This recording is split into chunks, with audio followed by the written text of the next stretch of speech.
In this short film podcast, I talk to James Field, who has written a book of Hunters and Men, some notes about hunting Africa and the future. And there is a link to it on Amazon in the description below. I start with the question, what's the difference between looking after wildlife in the UK and in Africa? In the UK, you cull or reduce the numbers of animals to fit the available habitat because of the encroachment of those animals on plantations, traffic, human habitation. In Africa, it's the other way around. It's the humans encroaching on the animals' habitat. So what you're actually doing by having managed hunting in Africa is you're giving employment, you're giving foodstuffs, you're actually giving oversight to the habitat in which poachers would otherwise run riot. So the very presence of hunting motivated people or groups is a benefit in each of those areas. The actual hunting companies are the ones that run the anti-poaching devices. It's nothing to do with these bunny huggers. They spend all their money on promoting themselves and then counting them shekels. It just doesn't make sense. It's a question of maintaining a balance. If you actually have unregulated hunting, you are basically talking about meat on the hoof. You're talking about sustenance. But you're not talking about preserving the animal numbers or the balance and the health of those numbers. You're talking about simply utilising a resource without consideration of the consequences if it's overutilised. Who guards the guards? Who's in charge of regulation? Well, you might well ask that question. You would think that the national governments do, but they don't. In Africa, it's a consequence of poor governance or corrupt government. The Kenya example is a perfect example.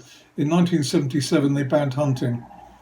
Within, I think, 2 or 3 years, about 80% of the population of their natural wildlife went down to almost unsustainable levels because there is no care.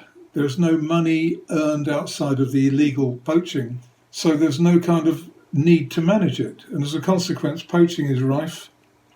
There is no income to support local communities and education and medical facilities. There is nothing done in a significant way with regard to regulating or combating poaching. It's a nonsense. It's one of the greatest corruptions of our century, or last century. I suppose what I'm worried about, though, by what you're saying, is that one of the charges we make to the antis, that there's this sort of sense of neo-colonialism, that you are saying, well, these countries are terribly corrupt and, the regulation. And are you saying the regulation doesn't really work? Or are you saying that hunting can self-regulate?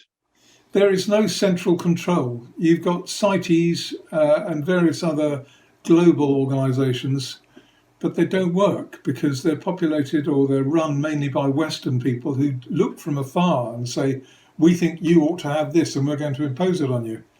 It just doesn't make sense. So then you come down to the national levels and the difference between, say, Namibia and Kenya, unbelievable. Namibia's got a very well managed wildlife control program. Kenya's got none at all. South Africa is becoming so commercial, it's unbelievable. Witness the Cecil debacle and all the other things that go with it. Lion hunting in South Africa is unbelievable. There's 5,000 lions in farms in South Africa. And a lot of them allegedly are tranquilised before the hunter goes out to shoot them to guarantee a kill. I mean, it just doesn't make sense. It's corrupt. Is it better for the lion population to have 12,000 lions, of which 5,000 are drugged, rather than having 3,000 lions? I believe in natural wildlife, and I don't believe that any of those that are on farms bred for shooting in a confined space is wild. Would you call yourself an old-fashioned sportsman? Yes, I think I would. I don't like the idea of being called a new sportsman. An old-fashioned sportsman in terms of balance, that's the main issue. It sounds to me like your outlook for the planet's wild spaces is gloomy. Are there solutions to this, and can hunting possibly be part of the solution to this? It depends how much you believe in conspiracy theories, one of which is that the population reduction is clear to anyone who's got half a brain, because there's too many of us, and the problems we are creating in our self-obsessed way impacts negatively without any argument on the wildlife and habitats. What would you like people who have read it to go away thinking or inquiring about next? Right, there's two answers really. The book is in two parts. Part one is all about population and the reasons why hunting is a legitimate and necessary, managed, regulated consequence of our population growth. That is the first one. And it explains the benefits to the local population. It explains the ideals. It knocks on the head certain previously held values about CITES and all the rest actually being the regulators. They're not. It explains why hunting is a legitimate and necessary activity and the benefits derived therefrom. It also gives a little bit of history in part one with regard to the origins of safari and how it became corrupted. It gives all the details and statistics with regard to population and so on and so forth. Part two is basically a reprint of several stories that I've actually had in the Shooting Gazette, the African Hunting Gazette, the Sporting Rifle and so on. And that's for entertainment. What I hope is entertaining stories relating specific hunting, whether it be on the hill in Scotland or Cape Buffalo in Africa or Zambia, game bird shooting, wild boar in Hungary and Slovakia. All of those things is for entertainment. It's the first one is an educational process, and it's hopefully written in a way that even those who know all or are biased against hunting in principle through their ignorance might actually learn something.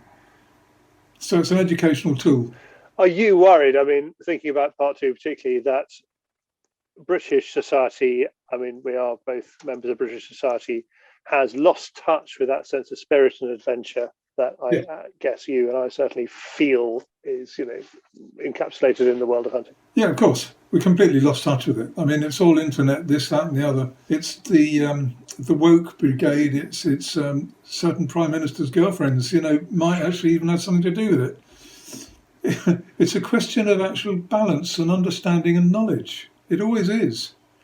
But if the knowledge isn't attractive enough for the mainstream media to promote, then Fieldsports TV is one way in which it can be disseminated, but it's still not going to the population generally. It needs to be spread. People need to understand. A large reason as to why this has actually come about in that way is simply that we are not living in the same world as in Victorian times.